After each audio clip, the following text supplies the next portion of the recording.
Part 5, Chapter 47, Dust and Lace.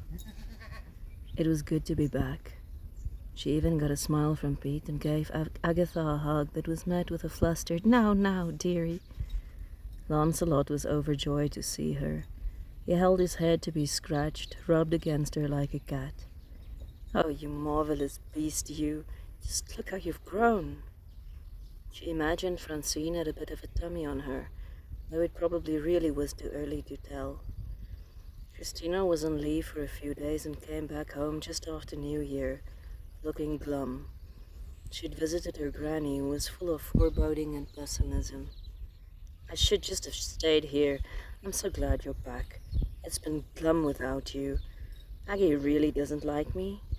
The friendliest soul on this place is Lancey, and he's not much for small talk." "I'm so happy to be back too. I've got a lot to tell you." It had become home. They sat till late that night catching up. Christina was more than willing to help shop for a wedding dress. "Of course, but then you must also help me shop for a husband." She sighed. "I wonder what this year will bring. I wonder where we'll all be in January 1942. Hopefully the war will be over. Do you think it will be?" "I really don't know. I find the more I read and listen, the less I know. So now I just focus on the people I love and the things that make me happy.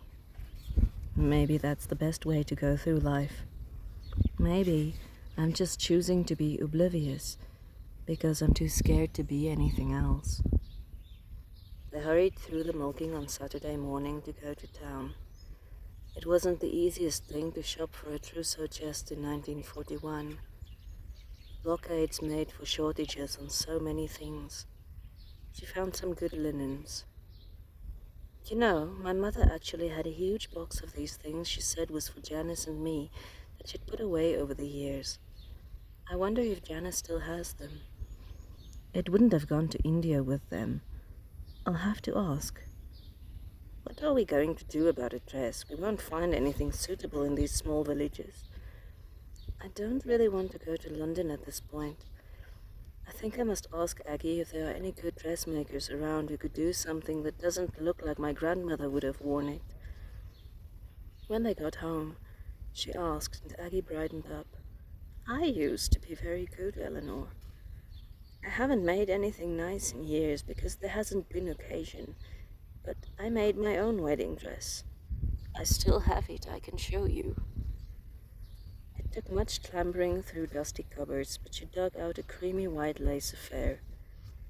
"I was a little over the top those days. For you, something elegant and simple. It's going to be a winter wedding, yes?" Eleanor took Aggie's old wedding gown. It was very elaborate, but there was no doubt that the seamstress was an excellent one. Aggie was digging for a pencil in the kitchen drawer. "See, for you, being a little taller and very slim, if we did a little silk camisole with straps like this, and flowing down into a simple skirt and then overlaid with lace, the lace top like a formal blouse with loads and loads of buttons that should be left open down to here." She was sketching as she went. "A little lace collar around the back and long sleeves." Christina was looking over Eleanor's shoulder, open-mouthed. "Eleanor, that is perfect." It was perfect. "Aggie, will you please make it for me? If you give me a hand, yes. We might struggle to find the material with the shortages everywhere, but I might have some things here we can use and we'll scrounge around. Maybe I can salvage something from my old dress. I wouldn't want you to cut your dress up. I'm never wearing it again, and I don't have a daughter, Eleanor. It'll give me joy." Thank you, Aggie." She impulsively hugged the old woman, who squirmed a little but flushed pink with pleasure. So it started. She called Janice, who promised to dig out their mother's linen chest. "You know, there might be some lace in that. I honestly didn't even look at it. Or you can also dismantle my wedding dress, heaven knows. I hope never to use it again, and I'll never fit in it after Wesley. You know what? I'll bring the whole lot over and come visit you.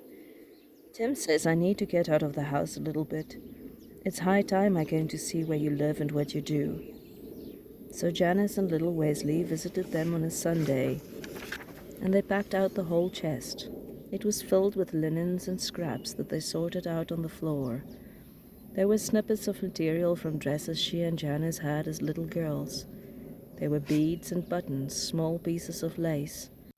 None were usable, but they were little memories of growing up. Christina had Wesley on her hip. It took him 5 minutes to have her firmly twined around his pudgy pinky. Janice and Agatha got on like a house on fire, and they soon had a whole plan laid out for Eleanor's dress and the shoes that were to go with it.